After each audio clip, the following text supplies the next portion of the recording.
The C-SPAN networks bring you long-form public affairs programming from the nation's capital and are a public service of your television provider. C-SPAN, created by cable. Please raise your right hand and repeat after me. I, Donald John Trump, do solemnly swear. I, Donald John Trump, do solemnly swear that I will faithfully execute that I will faithfully execute the office of President of the United States the office of President of the United States and will, to the best of my ability, preserve, protect, and defend the Constitution of the United States. The Constitution of the United States. So help me God. So help me God. Congratulations, Mr. President.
What a great honor to be able to introduce for the first time ever anywhere the 45th President of the United States of America, Donald J. Trump.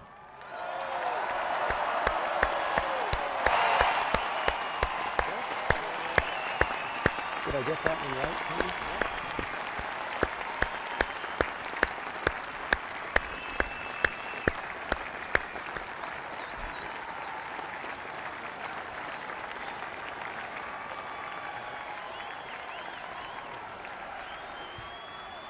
Chief Justice Roberts, President Carter, President Clinton, President Bush, President Obama, fellow Americans, and people of the world, thank you.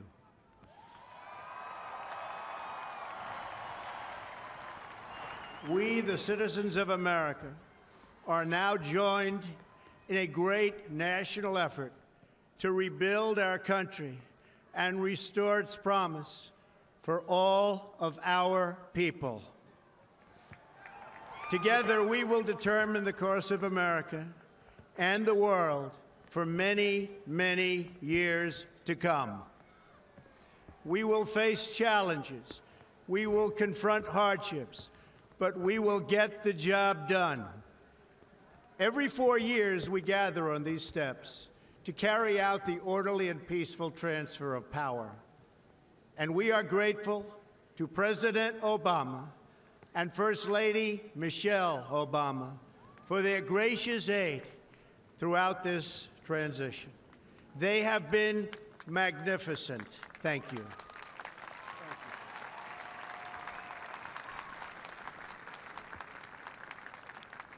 Today's ceremony, however, has very special meaning, because today we are not merely transferring power from one administration to another or from one party to another, but we are transferring power from Washington, D.C., and giving it back to you, the people.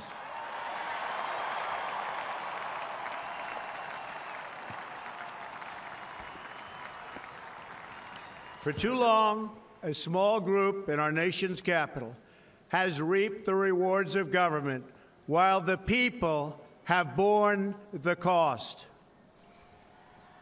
Washington flourished, but the people did not share in its wealth. Politicians prospered, but the jobs left and the factories closed.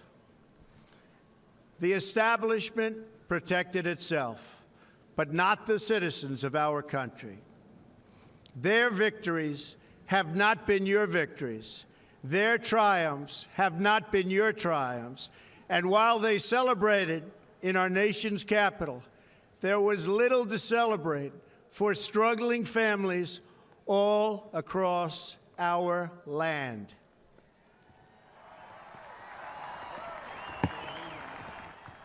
That all changes starting right here and right now, because this moment is your moment. It belongs to you.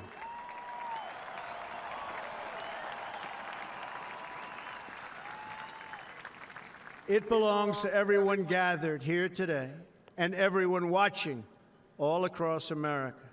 This is your day. This is your celebration. And this, the United States of America, is your country.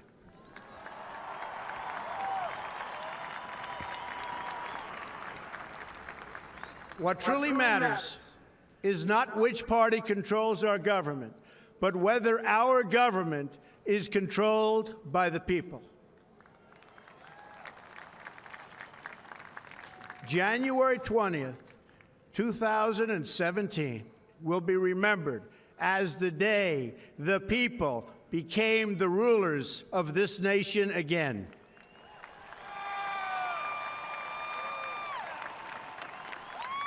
The forgotten men and women of our country will be forgotten no longer. Everyone is listening to you now. You came by the tens of millions to become part of a historic movement, the likes of which the world has never seen before.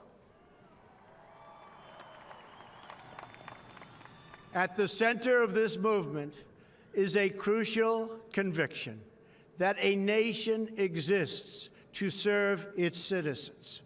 Americans want great schools for their children, safe neighborhoods for their families, and good jobs for themselves.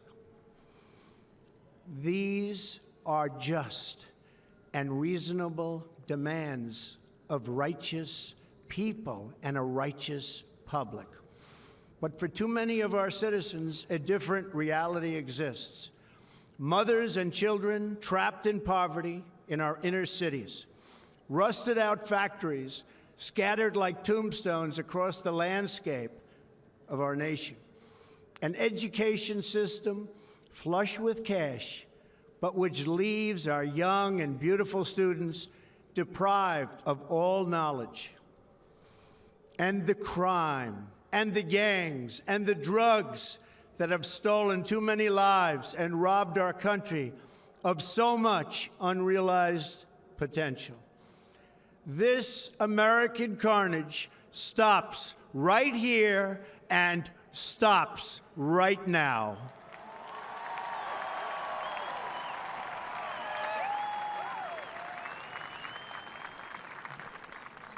We are one nation, and their pain is our pain. Their dreams are our dreams, and their success will be our success. We share one heart, one home, and one glorious destiny.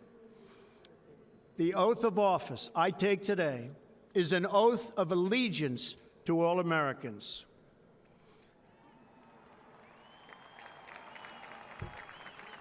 For many decades, we've enriched foreign industry at the expense of American industry, subsidized the armies of other countries while allowing for the very sad depletion of our military.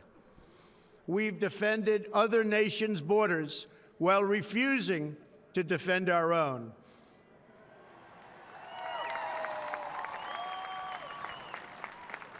And spent trillions and trillions of dollars overseas while America's infrastructure has fallen into disrepair and decay. We've made other countries rich while the wealth, strength, and confidence of our country has dissipated over the horizon. One by one, the factories shuttered, and left our shores, with not even a thought about the millions and millions of American workers that were left behind.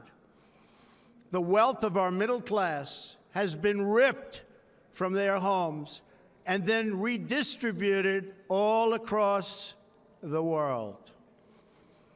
But that is the past, and now we are looking only to the future.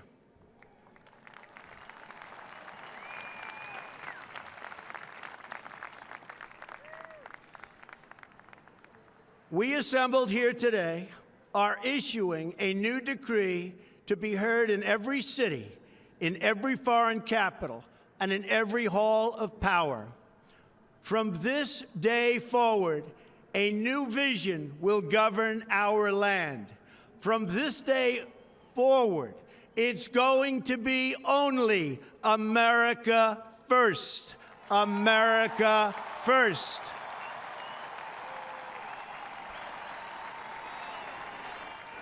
Every decision on trade, on taxes, on immigration, on foreign affairs will be made to benefit American workers and American families. We must protect our borders from the ravages of other countries making our products, stealing our companies, and destroying our jobs.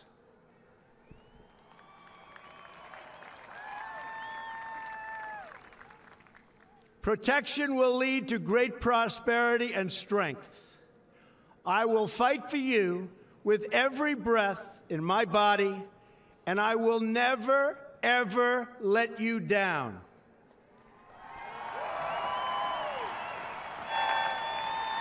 America will start winning again, winning like never before.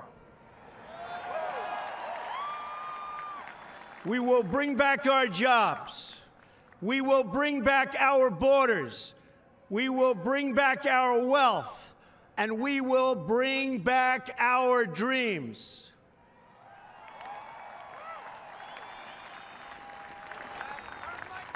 We will build new roads and highways and bridges and airports and tunnels and railways all across our wonderful nation. We will get our people off of welfare and back to work, rebuilding our country with American hands and American labor. We will follow two simple rules: buy American and hire American. We will seek friendship and goodwill with the nations of the world, but we do so with the understanding that it is the right of all nations to put their own interests first. We do not seek to impose our way of life on anyone, but rather to let it shine as an example. We will shine for everyone to follow. We will reinforce old alliances and form new ones and unite the civilized world against radical Islamic terrorism, which we will eradicate completely from the face of the earth.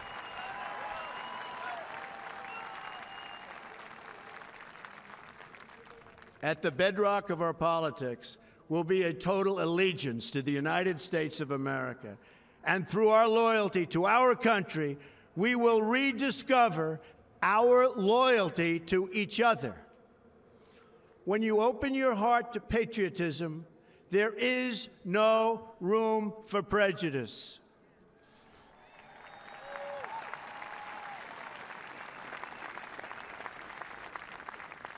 The Bible tells us how good and pleasant it is when God's people live together in unity. We must speak our minds openly, debate our disagreements honestly, but always pursue solidarity. When America is united, America is totally unstoppable.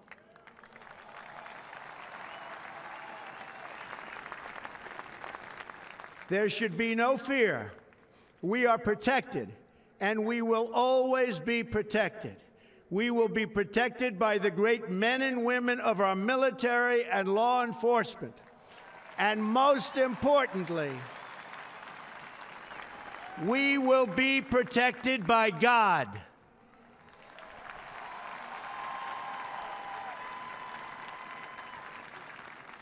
Finally, we must think big and dream even bigger. In America, we understand that a nation is only living as long as it is striving. We will no longer accept politicians who are all talk and no action, constantly complaining but never doing anything about it.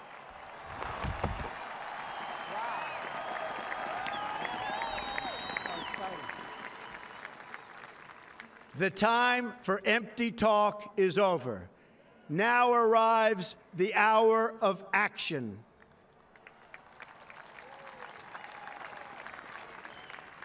Do not allow anyone to tell you that it cannot be done. No challenge can match the heart and fight and spirit of America. We will not fail. Our country will thrive and prosper again. We stand at the birth of a new millennium, ready to unlock the mysteries of space, to free the earth from the miseries of disease, and to harness the energies, industries, and technologies of tomorrow. A new national pride will stir our souls, lift our sights, and heal our divisions. It's time to remember that old wisdom our soldiers will never forget, that whether we are black or brown or white, we all bleed the same red blood of patriots.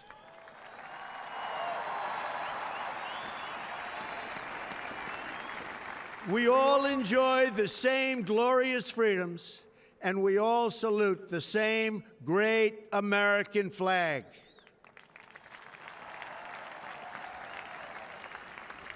And whether a child is born in the urban sprawl of Detroit or the windswept plains of Nebraska, they look up at the same night sky, they fill their heart with the same dreams, and they are infused with the breath of life by the same almighty Creator.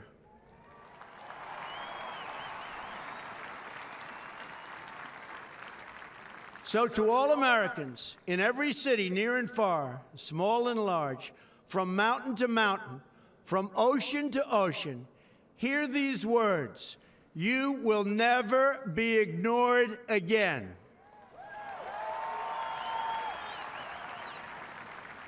Your voice, your hopes, and your dreams will define our American destiny. And your courage and goodness and love will forever guide us along the way. Together, we will make America strong again. We will make America wealthy again. We will make America proud again. We will make America safe again. And yes, together, we will make America great again. Thank you, God bless you, and God bless America. Thank you. God bless America.